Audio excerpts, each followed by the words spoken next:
Hello, my name is Marty Goldstein from Prime Source Insurance Services. We're a property and casualty insurance agency located here in Northridge, California. Today I'm going to chat with you a little bit about how auto and collision insurance works. Now, auto collision insurance is an optional coverage that many people choose to buy. Auto collision insurance is part of the physical damage portion of an automobile insurance policy. What that means is it covers your vehicle in the event of a covered loss, such as an accident. Now, the collision portion is specific to coverage while the vehicle is driving, and it's primarily geared towards any kind of accident that you cause.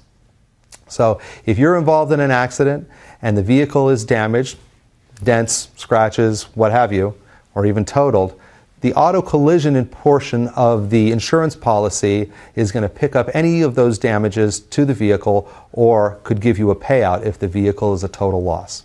If you don't have auto collision insurance and the accident is your fault, you could be left with no coverage for your vehicle and no insurance claim to file.